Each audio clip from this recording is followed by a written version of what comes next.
ஞானானந்தமயம் தேவம் நிர்மலஸ்படிகாகிருதிம் ஆதாரம் சர்வ வித்யானாம் ஹயக்ரேவம் பாஸ்மகே. நேயர்கள் அனைவருக்கும் அஸ்ட்ரோ கே.எஸ். ஐயங்காரின் பணிவான நமஸ்காரங்கள். மாதபல் குரோதி வருஷம் பங்குனி மாதம் 2025 மார்ச் 15 முதல் 13/4/2025 வரலும் உண்டான காலகட்டம்.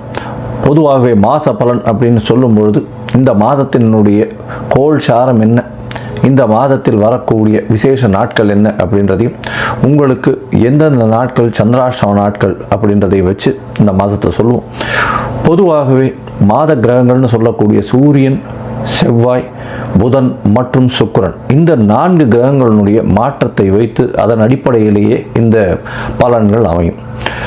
இந்த மாதத்தில் பார்த்தடையானால் கோள்சாரத்தின் பிரகாரம், அதாவது நம்ம சூரியனை தொட்டு வரக்கூடிய மாதத்தை சௌரமான மாதம்னு சொல்லக்கூடியதை நம்ம ஃபாலோ பண்ணுறோம். ஆந்திரா, கர்நாடகா இந்த மாதிரியான ஸ்டேட், அதாவது மாநிலங்கள் எல்லாம் பார்த்திங்கன்னா அவங்க சந்திரமான மாதங்கள் அப்படின்னு சொல்லக்கூடியதை ஃபாலோ பண்ணுறாங்க. சந்திரமான மாதம் அப்படின்னு சொல்லக்கூடியது பௌர்ணமிக்கு அடுத்த நாளோ அமாவாசைக்கு அடுத்த நாளோ வரக்கூடிய பிரதமையை எடுத்து மாதத்தின் முதல் நாளாக கொண்டு செய்யக்கூடியது. நம்ம சூரியன் ஒரு ராசியிலிருந்து அடுத்த ராசிக்கு போகக்கூடிய விஷயத்தை வச்சு தான் நம்ம மாதத்தை சொல்கிறோம், மாதம் பிறக்கிறத சொல்கிறோம். இப்போ பங்குனி மாதம் அப்படின்னு சொல்லும்போது கடைசி மாதம் இந்த குரோதி வருஷத்தில். இந்த மாதத்தினுடைய கோள்சாரம் என்னன்னு பார்ப்போம். இந்த மாதத்தில் காலபுருஷ தத்துவத்தின் 2வது வீடுன்னு சொல்லக்கூடிய ரிஷபத்தில் குரு, மிதுனத்தில் செவ்வாய், கன்னியில் கேது, அது தவிர பார்த்தடையானால் கும்பத்தில் சனி, மீனத்தில் ராகு, சுக்கிரன், புதன் மற்றும் சூரியன், 4 கிரகங்கள்.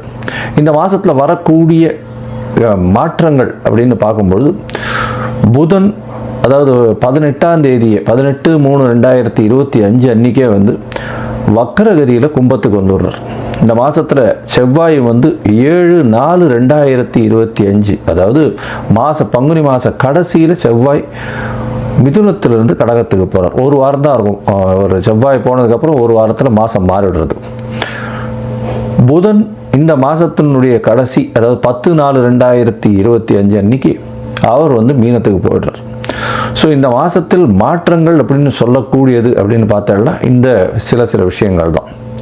இந்த மாதத்தில் இருக்கக்கூடிய யோகங்கள்னு பார்த்தலையானால் குருவும் சுக்கிரனும் பரிவர்த்தனை பெற்று இருப்பது பெரிய ஏற்றம். அது தவிர புதன் ஆரம்பத்திலையும் சரி கடைசிலையும் சரி நீச்சமாய் போனாலும் நீச்ச பங்கம் அடைகிறது பெரிய விசேஷம். சனியும் ஆட்சி பெற்று இருக்கார் கும்பத்தில். இதனால் இந்த மாதத்தினுடைய பலன்கள் இதனுடைய பொறுத்து வருட கிரகங்களாக இருந்தாலும் மாத கிரகங்களுடைய விசேஷத்தை பொறுத்தே நல்ல ஒரு ஏற்றத்தை கொடுக்கும். சரி, இந்த மாதத்தில் வரக்கூடிய விசேஷ நாள் அப்படின்னு சொல்லக்கூடியது இந்த மாதத்தில் வரக்கூடிய பங்குனி அமாவாசை. பங்குனி அமாவாசைன்னு சொல்கிறது 29/3/2025 அன்னைக்கு சூரியனும் சந்திரனும் ஒரே பாகையில் ஒரே ராசியில் இருக்கும் பொழுது வரக்கூடியது பங்குனி அதாவது அமாவாசைன்னு சொல்கிறோம். 0 டிகிரி சூரியனும் சந்திரனும் இருக்கக்கூடிய காலகட்டம்.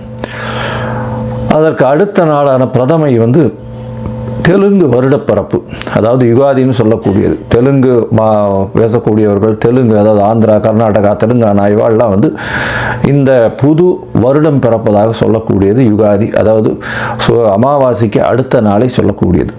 தெலுங்கு வருடப்பிறப்பு பெரிய ஏற்றத்தோடு கொண்டாடக்கூடியது. இந்த மாதத்தில் பார்த்தாலேயானால் 7/4/2025, அதாவது 4/4/2025 அந்த அன்னைக்கு சந்தான சப்தமி அப்படின்னு சொல்லக்கூடியது. சந்தான சப்தமி அப்படின்றது பொதுவாகவே வளர்பிறை சப்தமி, 7ஆம் நாளை சப்தமி என்று சொல்கிறோம். வளர்பிறையில் பங்குனி மாதத்தில் வரக்கூடியது சந்தான சப்தமி. இந்த சந்தான சப்தமியில் விரதம் இருந்து இருப்பார்களே ஆனால் குழந்தை பிராப்தி ஏற்படக்கூடிய வாய்ப்பு. அதுவும் வெள்ளிக்கிழமையில் வரக்கூடிய சந்தான சப்தமியை கமல சப்தமின்னு சொல்கிறார். வெள்ளிக்கிழமையில் வரக்கூடிய சந்தான சப்தமிக்கு கமல சப்தமின்னு பேர். அந்த கமல சப்தமிக்கு ஒரே விசேஷம் என்ன அப்படின்னா, சூரியன் 7ஆவது நாளில் சப்தமியும் அதாவது பௌர்ணமி நிலவை நோக்கி செல்லக்கூடிய, அதாவது வளர்பிறையில் இருக்கக்கூடிய உங்களுக்கு சந்திரனும் இருக்கிறதுனால சூரியனை வலது கண் என்றும் சந்திரனை இடது கண் என்றும் சொல்கிறோம். அதனால் கண்ணில் பிரச்சனைகள் இருக்கக்கூடியவா அவர்கள் வந்து இந்த சந்தான சப்தமி என்றும் அந்த கமல சப்தமி, அதாவது வெள்ளிக்கிழமையில், இந்த வாட்டி வெள்ளிக்கிழமையில் வருது, அதனால் இந்த கமல சப்தமி அன்னைக்கு 4/4/2025 அன்னைக்கு கடவுளை தியானம் செய்து உபவாசம் இருந்து அந்த சந்தான சப்தமியை கொண்டாடினால் கண்டிப்பாக அவர்களுக்கு கண்ணில் இருக்கக்கூடிய வியாதிகள் பிரச்சனைகள் நிச்சயமாக அகலும். இந்த மாதத்தில் பங்குனி உத்திரம் மிகப்பெரிய விசேஷமான நாள். பங்குனி உத்திரம் அப்படின்னு சொல்லக்கூடியது ஸ்ரீரங்கத்தில் பெரிய விசேஷம், சேர்த்தி சேவையும் ஆகும். இந்த பங்குனி உத்திர நாள் அப்படின்னு சொல்லக்கூடியது 11/4/2025, அதாவது இந்த மாதத்தினுடைய கடைசியில் வருது. இது வந்து ஒரு பெரிய விசேஷம், அதாவது பெருமாளும் தாயாரும் சேரக்கூடிய அந்த ஒரு பெரிய விசேஷம் பங்குனி உத்திர நாள். வைணவர்களுக்கு பெரிய ஏற்றம், அதை தவிர சுப்பிரமணிய கடவுளுக்கு பெரிய ஏற்றத்தை சொல்லக்கூடிய நாளாக பங்குனி உத்திரம் சொல்கிறது. அதுவும் திருமணத்திற்கு உகந்த நாளாக சொல்லக்கூடியது பங்குனி உத்திரம். அதற்கு அடுத்த நாளான 12/4/2025 அன்னைக்கு பௌர்ணமி. பௌர்ணமின்றது வந்து சூரியனும் சந்திரனும் ஒருவருக்கொருவர் 180 பாகையில் இருக்கக்கூடியது. பௌர்ணமி யோகத்தில் பிறந்தவர்கள் நாடை ஆளுபவர்கள் அப்படின்ற அளவில் வந்து பௌர்ணமி யோகம் இருக்கக்கூடியது எப்பொழுதுமே. ஏன்னா சூரியனும் சந்திரனுக்கும் 2 பேருக்குமே ஒளி அதிகமாக இருக்கும். இரவும் பகலும் மொத்தமாகவே ஒளி இருக்கிறதுனால கூர்மையான புத்தி கூர்மை அதிகமாக இருக்கும். எந்த ஒரு விஷயத்திலும் ஒரு அதாவது வெற்றியை நோக்கி, அவர்களுடைய இலக்கு வெற்றியை நோக்கி இருக்கக்கூடிய காலகட்டமாக இருக்கும். எல்லா விஷயத்திலையும் வெற்றி பெறக்கூடிய வாய்ப்புகள் மிகவும் அதிகம். இந்த பங்குனி உத்திரம் பௌர்ணமி இந்த மாதம் வந்து ரொம்பவும் விசேஷமான காலகட்டமாக அமையப்போகுது. சரி, இந்த மாதத்தில் ஒரு ராசிக்கும் மேஷம் முதல் மீனம் வரை எப்படி இருக்குது அப்படின்றத பார்க்கலாம். அதுக்கு முன்னாடி என்னுடைய மொபைல் நம்பர் கீழே ஸ்க்ராலிங்கில் வரும். உங்களுக்கு அஸ்ட்ராலாஜிக்கல் கன்சல்ட் தேவைப்பட்டது ஆனால் நீங்கள் எனக்கு ஃபோன் பண்ணுங்க. உங்களுடைய date, time, place of birth, உங்களுடைய பெயர், தாய் தந்தையின் பெயர் இது வரலாம் அனுப்புங்க. என்னுடைய கட்டணம் என்னன்னு சொல்கிறேன். என்னுடைய கட்டணத்தை செலுத்திட்டு அதற்கு உண்டான யூடிஆர் நம்பர் ஷேர் பண்ணுங்க. உங்களுக்கு ஜாதகத்தை போட்டு சந்தி இருக்கான்னு பார்த்துட்டு, அதாவது பாத சந்தி, நட்சத்திர பாத சந்தி, லக்ன பாத சந்தி இதெல்லாம் இருக்கான்றதை முதல்ல பார்த்துட்டு உங்களுடைய ஜாதகத்தை போட்டு அதுக்கப்புறம் அப்பாயின்மெண்ட் தரேன். அதுக்கு ஏற்ற மாதிரி நம்ம அப்பாயின்மெண்ட்டில் பேசலாம். ஏன்னா எனக்கு வரக்கூடிய ஜாதகத்தில் பார்த்தாலேனால் 50லேருந்து 70 விழுக்காடு பர்சன்டேஜ் 50 வயசுக்கு மேலே ஆனவாள்லாம் வந்து இந்த பின்ன நட்சத்திரங்களில் இருப்பா, அதாவது உடைந்த நட்சத்திரங்களில் இருப்பா, புனர்பூசம் 3ஆம் பாதத்தில் இருப்பா. அவள் வந்து புனர்பூசம் 3ஆம் பாதம் அப்படின்னு சொல்லிட்டு மிதுன ராசியை சொல்லிட்டு இருப்பா, ஆனால் கடகராசியில் இருப்பா. அதே மாதிரி மிருகசீரிஷம்னுவா, மிருகசீரிஷம் ரிஷபமா மிதுனமா மாறி இருக்கும். இந்த மாதிரி விசாக நட்சத்திரம் துலாமா இல்லை இது விருச்சிகமான்றது மாறி இருக்கும். இந்த மாதிரியான விஷயங்கள்னால அவளுடைய தசாபுக்தி அந்தரம் சூக்ஷ்மம் எல்லாமே மாறக்கூடிய வாய்ப்புகள் உண்டு.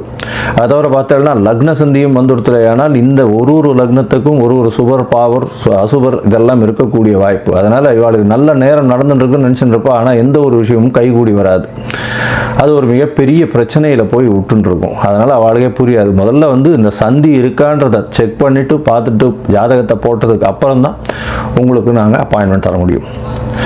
சரி, இப்போது பங்குனி மாதம் குரோதி வருஷம் மேஷம் முதல் மீனம் வரை 15/3/2025 முதல் 13/4/2025 வரை உண்டான காலகட்டத்தில் எப்படி இருக்குன்றதை ஒன்றொன்னா வருஷப்படுத்தி பார்க்கலாம். கும்பம், அவிட்டம், சதயம், பூரட்டாதி இந்த 3 நட்சத்திரம் 9 பாதங்களை கொண்ட ராசி. ராசியின் அதிபதி அப்படின்னு சொல்லக்கூடியவர் சனி பகவான் ராசியிலேயே இருக்கார். சனி வந்து ஆட்சி பெற்று போயிருக்கார். ஜென்ம சனி நடக்கிறது. இந்த காலகட்டத்தில் பார்த்தோம்னா உடல் உழைப்பு ரொம்பவும் அதிகமாக இருக்கும். மென்டல் ஸ்ட்ரெஸ்ஸு கொஞ்சம் அதிகமாக இருக்கக்கூடிய காலகட்டம். ஏன்னா ராசியில் சனி இருக்கார், சனியே ராசிநாதனாகவும் இருக்கார். அதனால் மென்டல் ஸ்ட்ரெஸ் இருந்தாலும் அது வந்து உங்களுடைய உழைப்பின் பலனாக நல்ல ஒரு ஏற்றத்தை கொடுக்கக்கூடிய காலகட்டம். எந்த ஒரு முயற்சியும் உங்களுக்கு வந்து வெற்றியை கொடுக்கக்கூடிய வாய்ப்புகள் நிச்சயமாக உண்டு. உங்களுடைய ராசிக்கு பார்த்தீங்கன்னா தனஸ்தானத்தின் அதிபதினு சொல்லக்கூடிய குரு 4ஆம் இடத்துல இருக்கார். புதிய வீடு மனை வாங்கக்கூடிய பாக்கியம், தாயின் மூலியமாக நல்ல ஒரு ஏற்றம் கிடைக்கக்கூடிய காலகட்டமாக அமைய போகிறது. இந்த மாதம் பார்த்தீங்கன்னா பரிவர்த்தனை யோகம் வேறு அமையிறது. அதாவது உங்களுடைய ராசிக்கு 2-4 அதிபதிகள் பரிவர்த்தனை யோகத்தில் இருக்கிறது பெரிய விசேஷம். இதன் மூலியமாக தனகாரகன் தனஸ்தானத்திலேயே இருக்கிறதும், அதனால் பண வரவுன்றது வந்து டேப்லேருந்து வரக்கூடிய எண்ணெய் மாதிரி எந்த ஒரு பிசுறுமே இல்லாமல் இருக்கக்கூடிய வாய்ப்புகள் ரொம்ப அதிகம். பணம் வந்துட்டே இருக்கும். ஆனால் உடல் உழைப்பும் மென்டல் ஸ்ட்ரெஸ்ஸும் ரொம்ப அதிகமாக இருக்கக்கூடிய காலகட்டமாக அமைய போகிறது. இந்த மாதத்தில் பார்த்தோன்னா உங்களுடைய ராசிக்கு 3ஆம் அதிபதினு சொல்லக்கூடியவர் 5ஆம் இடத்துல இருக்கார். 5ஆம் இடத்துல இருக்கிறது அப்படின்னு பார்த்தோன்னா உங்களுக்கு புதிய பதவி, புகழ், அந்தஸ்து, கௌரவம்லாம் வரக்கூடிய வாய்ப்பு. ஆனால் 5ஆம் அதிபதி 2ஆம் இடத்துல நீச்சம் பெற்று நீச்ச பங்கம் அடைகிறார். நீச்ச பங்கம் அடைகிறதன் மூலியமாக எல்லா விதமான ஏற்றமும் வரும். 5-8 அதிபதியான புதன் அது வந்து உங்களுக்கு வந்து நீச்ச பங்கம் அடைகிறதுனால இருக்கக்கூடிய வேலையில் டிரான்ஸ்ஃபர் கிடைச்சி அதில் ப்ரமோஷன் கிடைக்கக்கூடிய வாய்ப்பு, புதிய முயற்சிகள் எல்லாவற்றிலும் வெற்றி கிடைக்கக்கூடிய வாய்ப்பு, தாயின் உடல்நிலையில் நல்ல ஒரு ஏற்றம் கிடைக்கக்கூடிய காலகட்டம், தந்தையின் உடல்நிலையில் நல்ல ஒரு ஏற்றம் இருக்கக்கூடிய காலகட்டமாக அமைய போகிறது. பொதுவாகவே இந்த மாத கிரகங்கள் அப்படின்னு சொல்லக்கூடிய சூரியன், செவ்வாய், புதன் மற்றும் சுக்கிரன் இந்த 4 கிரகங்களுடைய மாற்றங்களை வச்சு தான் மாதத்தினுடைய பலன்களை சொல்லுவோம். இந்த மாதத்தில் பார்த்தாலேயானால் ராசிக்கு 7ஆம் அதிபதி 2ஆம் இடத்துல இருக்கார். குரு பரிவர்த்தனை யோகத்தில் வேறு சேர்ந்து இருக்கு. பேச்சில் ரொம்ப ஜாகிரதையாக இருக்கும், அதுதான் நல்லது. ஏன்னா டக்குன்னு பேசக்கூடிய வாய்ப்புகள் உண்டு. பார்ட்னர்ஷிப் தொழில் மூலியமாக அதீதமான லாபங்கள் வரக்கூடிய, பணம் வரக்கூடிய வாய்ப்புகள் நிச்சயமாக உண்டு. குடும்பத்தில் கணவன் மனைவிக்குள்ள நல்ல ஒரு ஏற்றம் இருக்கக்கூடிய வாய்ப்புகள் நிச்சயமாக இருக்கும். படிக்கக்கூடிய மாணவர்களுக்கு பெரிய ஏற்றம் இருக்கக்கூடிய வாய்ப்புகள் நிச்சயமாக உண்டு. போட்டித் தேர்வில் நல்ல ஒரு வெற்றி கிடைக்கக்கூடிய காலகட்டமாக அமைய போகிறது. இந்த மாதத்தில் பார்த்தோன்னா உங்களுடைய ராசிக்கு 4-9 அதிபதி அப்படின்னு சொல்லக்கூடிய சுக்கிரனும் உச்சம் பெற்று போகிறதுனால வெளிநாடு போய் படிக்கக்கூடிய பாக்கியம் நிச்சயமாக வரும். வெளிநாடு போய் படிக்கக்கூடிய பாக்கியம்னா அதாவது மாஸ்டர்ஸ் டிகிரி அந்த மாதிரியான விஷயங்கள் படிக்கக்கூடிய பாக்கியம் நிச்சயமாக இருக்கும். இந்த மாதத்தில் பார்த்தாலேயானால் உங்களுக்கு இந்த புதனுடைய நீச்சம் வந்து உங்களுக்கு வந்து நல்ல ஒரு ஏற்றத்தை கொடுக்கும். ஏன்னா 8ஆம் அதிபதி நீச்சம் பெற்று இருக்கிறதுனால திடீர் வெளிநாடு பிரயாணம் கிடைக்கக்கூடிய வாய்ப்புகள் நிச்சயமாக இருக்கும். உங்களுடைய ராசிக்கு பார்த்தோன்னா 12ஆம் இடத்தை குரு பார்க்கறது பெரிய விசேஷம். அதுவும் வந்து நல்ல சயன போக ஸ்தானங்கள் நல்ல ஒரு ஏற்றத்தோடு இருக்கிறது. நல்ல ஒரு ஏற்றம், நல்ல ஒரு தூக்கம் வரக்கூடிய காலகட்டமாக அமைய போகிறது. இதன் மூலியமாக உங்களுடைய உடல் நலம் நல்ல ஒரு ஏற்றத்தை கொடுக்கும். இருந்தாலும் மன அழுத்தம் நிச்சயமாக இருக்கும். எடுத்த காரியங்களில் ஒரு தடவைக்கு 2 தரம் 3 தரம் பண்ண வேண்டிய கட்டாயம் இருக்கக்கூடிய காலகட்டம். ஆண் மலட்டுத்தன்மை இருப்பவர்களுக்கு அதில் வந்து ஏற்றம் கிடைக்கும். அதாவது பாசிட்டிவ் சைன்ஸ் இருக்கக்கூடிய வாய்ப்புகள், மலட்டுத்தன்மை போகக்கூடிய வாய்ப்புகள் நிச்சயமாக இருக்கும். ஏன்னா செவ்வாய் 3ஆம் அதிபதி 3-3 இருக்கிறது பெரிய விசேஷம். அதை தவிர சுக்கிரனும் உச்சம் பெற்று போயிருக்கிறதுனால நல்ல ஒரு ஏற்றம் கிடைக்கக்கூடிய காலகட்டம். சப்தமாதிபதியும் உச்சம் பெற்றிருக்கார். அதனால எதிர்பாலினத்தவர் மூலியமாக நல்ல ஒரு ஏற்றம், தொழிலில் ஒரு அபிவிருத்தி இருக்கக்கூடிய காலகட்டம். இந்த மாதத்தில் பார்த்தாலேயானால் எல்லா விதமான முயற்சிகளும் நல்லபடியாக இருக்கும். அதனால் எல்லா முயற்சிகளும் வெற்றி அடையும். இருந்தாலும் சில நாட்கள் முயற்சிகளை தள்ளி வைப்பது நல்லது அப்படின்னு சொல்கிறோம். அந்த சில நாட்கள் எது அப்படின்னு சொன்னால் சந்திராஷ்டம நாட்கள்னு சொல்கிறோம். அந்த சந்திராஷ்டம நாட்கள்ன்றது வந்து உங்களுடைய மதிகாரகன், அதாவது பொதுவாகவே பார்த்தாலேயானால் சந்திரனை மதிகாரகன் சொல்கிறது உண்டு. சந்திரனை மதிகாரகன் சொல்கிறதுனால மறைந்திருக்கக்கூடிய காலகட்டத்தில் தவறான முடிவுகள் எடுக்கக்கூடும். அதனால் வெளியூர் வெளிமாநில பிரயாணங்கள் வேண்டாம். அதை தவிர வந்து புதிய முயற்சிகள் வேண்டாம்னு சொல்கிறோம். ஒருவேளை எடுக்க வேண்டிய கட்டாயம் இருந்தது ஏனால் சந்திரனுக்கு உண்டான எளிய பரிகாரம் அப்படின்னு சொல்லக்கூடியது அருகில் இருக்கக்கூடிய இது கோசாலையில் அகத்திக்கீரை கட்டு கொடுத்துட்டு வாங்க. இல்லைன்னா அருகில் இருக்கக்கூடிய சிவன் கோவிலில் அல்லிப்பூ கொடுத்துட்டு வாங்க. அதனால் வந்து உங்களுக்கு உண்டான சந்திராஷ்டமத்தின் தாக்கம் குறையும். அதை தவிர பார்த்தோம்னா சந்திராஷ்டமம் என்னென்னைக்கு இருக்குது அப்படின்னு பார்க்கும்பொழுது இந்த மாதத்தில் வந்து 10/4/2025 12/4/2025 வரலாம் உண்டான நாட்கள் சந்திராஷ்டம நாட்கள்னு சொல்கிறோம். இந்த நாட்களில் யாருக்கும் ஜாமீன் கையெழுத்து போடாதீங்க. தேவையில்லாமல் யாருக்கிட்டையும் காசிப்ஸ் வச்சுக்காதீங்க. அது அந்த அளவு ஏற்றத்தை கொடுக்காது. மொத்தத்தில் பார்த்தாலேயானால் இந்த கும்பராசிக்காரர்களுக்கு மென்டல் ஸ்ட்ரெஸ் இருக்கும், மன அழுத்தம் இருக்கக்கூடிய காலகட்டம். உடல் உழைப்பு அதிகமாக இருக்கும். படிக்கக்கூடிய மாணவர்களுக்கு ஏற்றம் இருக்கும். பணவரவிற்கு பஞ்சம் இருக்காது. தாயின் உடல்நிலையில் நல்ல ஒரு ஏற்றம், தந்தையின் உடல்நிலையில் நல்ல ஒரு ஏற்றம். வெளிநாடு பயணம், ஷார்ட் ட்ரிப், அதாவது குறைந்த டைம் போயிட்டு வரக்கூடிய வெளிநாடு பயணம் இருக்கும். வீட்டை விட்டு நாட்டை விட்டு போகக்கூடிய பாக்கியம் கிடைக்கும். ஆண் மலட்டுத்தன்மை நீங்கக்கூடிய வாய்ப்புகள் உண்டு. எதிர்பாலினத்தவர் மூலியமாக நல்ல ஒரு ஏற்றம் இருக்கும். பார்ட்னர்ஷிப், கூட்டு தொழிலில் பெரிய வெற்றி கிடைக்கும். தொழிலில் பெரிய அபரிமிதமான லாபங்கள் கிடைக்கக்கூடிய காலகட்டமாக அமையும். இந்த மாதத்தில் எல்லா விதமான வெற்றிகளும் ஏற்றங்களும் கிடைக்கக்கூடிய காலகட்டமாக இருக்கும். நீங்கள் மதுரை மீனாட்சி அம்மன் கோவிலுக்கு போங்க, அங்கே துர்கா சன்னதி இருக்குது. அந்த சன்னதிக்கு பக்கத்தில் பார்த்தாலேயானால் இந்த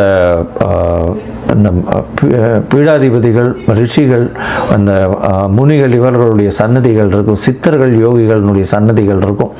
அந்த சன்னதியில் கண்டினியூஸாக ஒரு 10 நாள் 11 நாளைக்கு நெய் தீபம் ஏற்றிட்டு வாங்க. உங்களுக்கு நீங்கள் நினைத்த காரியங்கள் நினைத்த இடத்தில் நினைத்த நேரத்தில் நிச்சயமாக நடைபெறக்கூடிய பாக்கியம் உண்டு.